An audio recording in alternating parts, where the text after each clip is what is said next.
ছেলে হওয়াটা এত সহজ নয়। কথা কম বললে বোয়া বলা হয়, বেশি বললে বেয়াদব বলা হয়। মেয়েদের সাথে কথা না বললে ইগোইস্টিক বলা হয়। মেয়েদের সাথে হাসি মুখে কথা বললে ছেলেটির নিয়ত ভালো না, সহজেই বলে দেওয়া হয়। ছেলে হওয়াটা এত সহজ নয়। ঘরে বসে থাকলে ঘরের লোকজন বলে টাইম পাস করছে, বাইরে গেলে বাড়ির ওই লোকজনই বলে ছেলেটা বকাটে হয়ে গেছে। ছেলে হওয়াটা এত সহজ নয়। যদি ইনকাম না করে তাহলে বলা হয় আর কতদিন অন্যের ঘাড়ে বসে খাবে, আর যদি ইনকাম করে নিজের টাকায় নিজের শখ পূরণ করে তাহলে বলা হয় টাকার অহংকার দেখাচ্ছে। ছেলে হওয়াটা এত সহজ নয়। যখন আপনি নামাজ পড়ার সিদ্ধান্ত নেন তখন আপনি অলসতা অনুভব করেন এবং হাজারো চিন্তা আপনার মনে আসে। সব চিন্তার অলসতা দূরে ঠেলে আপনি নামাজে যান এবং নামাজ শুরু করুন। বলুন আল্লাহু আকবার।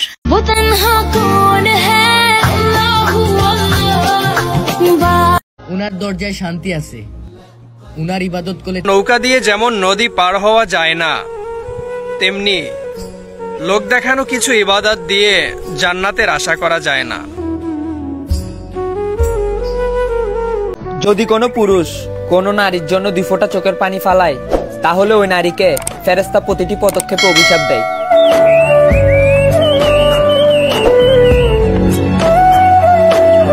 যে স্ত্রী তার স্বামীকে 1 লুকমা ভাত খাইয়ে দেবে, আল্লাহ তাআলা ওই স্ত্রীর সকল সগীরা গুনাহ মাফ করে দিবেন।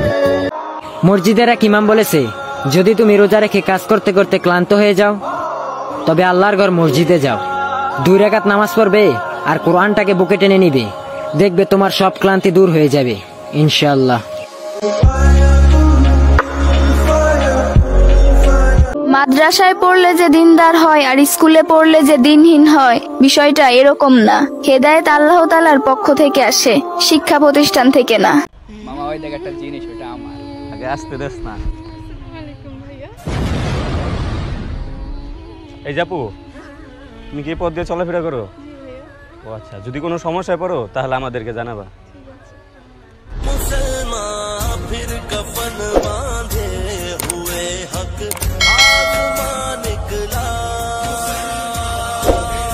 পর্দাশীল ও বোরকা পড়া মেয়েগুলি মনে হয় জানে না, পর্দাশীল ও বোরকা পড়া মেয়েগুলি মনে হয় জানে না ওনারা শুধু বোরকায় না, আল্লাহর রহমতেও ঢাকা থাকে।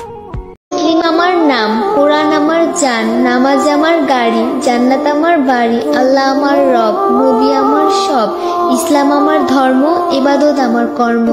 ভালো লাগলে একটি মুখের মেকআপ নষ্ট হয়ে যাবে, মুখের মেকআপ নষ্ট হয়ে যাবে এই ভেবে হাজারো মেয়ে অজু করে না, আর 5 ওয়াক্ত অজু করতে হবে এই কথা ভেবে হাজারো মেয়ে মেকআপ করে না।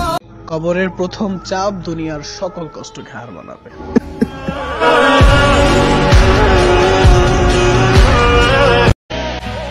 আল্লাহর ভালোবাসায় কিছু তো একটা আছে, নইলে হযরত আবু বকর রাদিয়াল্লাহু 13টা স্বর্ণের দোকান দান করে চটের ছালা গায়ে জড়াতেন না, আর আল্লাহই বা সালাম দিয়ে পাঠাতেন না।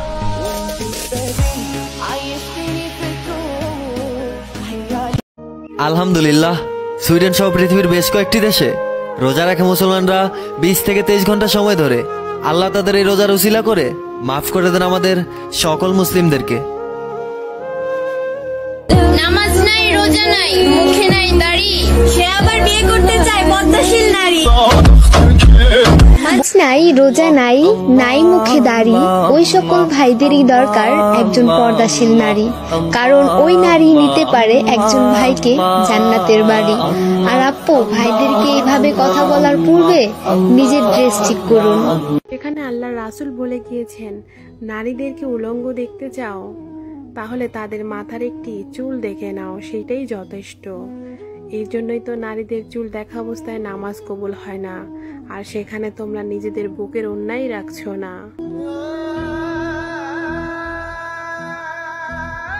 একটা নারীর দিকে চোখ পড়ে যাওয়া এটা হারাম না, কিন্তু এই চোখ পড়ার কারণে এটা জেনার দিকে নিয়ে যাবে, এজন্য এটাকেও হারাম করেছে কে?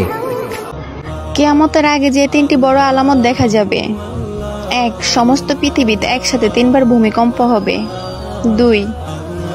3 দিনের সমান একটি রাত হবে, যে রাতের 3 দিন পর সকাল হবে। 3. সকালবেলা হঠাৎ সূর্য পশ্চিম দিকে উঠবে, কোরআনের পৃষ্ঠা সাদা থাকবে কিন্তু কোনো অক্ষর থাকবে না। এই ভিডিওটা শেয়ার করে সবাইকে জানার সুযোগ